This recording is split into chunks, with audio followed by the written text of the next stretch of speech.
बारीदारों का मुद्दा एक है, बारीदार जो है गरीब जितने भी आप जानते हैं कि हमारे गांव में जितने दूर दराज एरिया में जितने बारीदार रहते हैं सबकी एक ही डिमांड है कि हमारा मसला जो है हमें 86 में वहाँ से ज़बरदस्ती निकाला गया था, हम चाहते हैं कि हमें वो हमारा हक वापस मिलना चाहिए। बाकी रही बात कि उसमें कुछ पॉलिटिकल पार्टियाँ इसको मुद्दे को हाईजैक करने की कोशिश कर रही हैं, लेकिन हम उन बातों में नहीं पढ़ना चाहते। मैं आपको फिर ये बताना चाहता हूँ कि बारीदार सभी यूनाइट हैं और हम एक प्लेटफार्म पे सभी बारीदार इकट्ठे होकर लड़ रहे हैं। देखिए अरुण जी, मैं बताना चाहता हूँ कि बारीदार संघर्ष कमेटी जो है यही मेन बारीदारों का प्रतिनिधित्व कर रही है। अब बारीदार यूनियन कौन है ये मैं इसमें नहीं पढ़ना चाहता, मुझे तो इसका कोई पता नहीं है, क्योंकि कुछ पॉलिटिकल लोग इसमें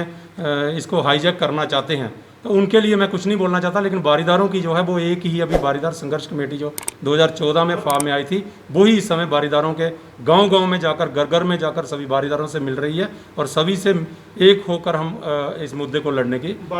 देखिए, जो बारीदार यूनियन की आप बात कर रहे हैं, पहले तो बारीदार यूनियन कोई ऐसी है नहीं, लेकिन फिर भी मैं कहना चाहता हूँ कि कोई ऐसी 86 से कोई बारीदार यूनियन नहीं लड़ रही है। ये जो आप अपने आप में ये कहना चाहते हैं, मेरे ख्याल में, जब मैं पर्सनली तो मैं किसी पे जाना नहीं चाहता, ये तो मेरे ख्याल में अभी 7-8 साल से तो ये रिटायर हुए हैं जो उस कमेटी में हैं, तो ये पहले तो सर्विस करते रहे। और मैं आपके माध्यम से ये भी बताना चाहता हूँ कि ये कहीं बारीदारों के गांव को नहीं जानते, जहाँ बारीदारों के गांव में नहीं रहते, ये कहीं जम्मू में या कहीं अदर जाकर साइड पर रहते हैं, तो इनका बारीदारों से कोई लेना देना नहीं है। जो लोग देखिए, बारीदार जो सेवा कमेटी थी ये स्टार्टिंग से जहाँ पे फाइट कर रही है, लेकिन बारीदार सेवा कमेटी जो थी वो बड़ी पुरानी कमेटी थी, राजा के टाइम की रजिस्टर कमेटी थी। उसके बाद मैं बताना चाहता हूँ कि वो आगे जाके रेगुलर नहीं हो सकी, क्योंकि रिन्यू नहीं हो सकती थी, उस समय सिस्टम कुछ और था, वो सारा रिकॉर्ड डिफंक्ट पड़ा हुआ था। तो उसके बाद जो हमारा सिस्टम था, हम तो अपने हक के लिए लड़ते रहे, हम इसमें टेक्निकलिटी में इतने नहीं गए। लेकिन ये जो बारीदार सेवा कमेटी थी उसके जो सदस्य थे, जो हमारे साथ बैठे हुए बारीदार सेवा कमेटी के जनरल सेक्रेटरी तब से 86 से लेकर आज तक जो जनरल सेक्रेटरी हैं हमारे शंकरदास पंडित जी हैं, जो बारीदार अपना उसके साथ चलते रहे और यही उस समय मेंबर थे उस कमेटी के।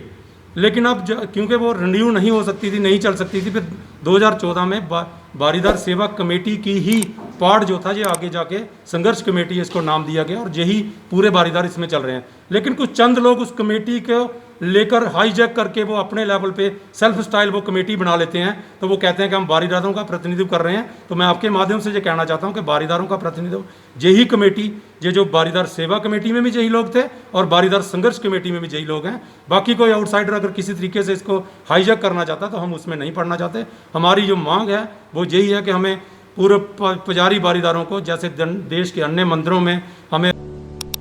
हमसे जुड़े रहने के लिए हमारे YouTube चैनल दबंग हिंदुस्तान को सब्सक्राइब करें। धन्यवाद।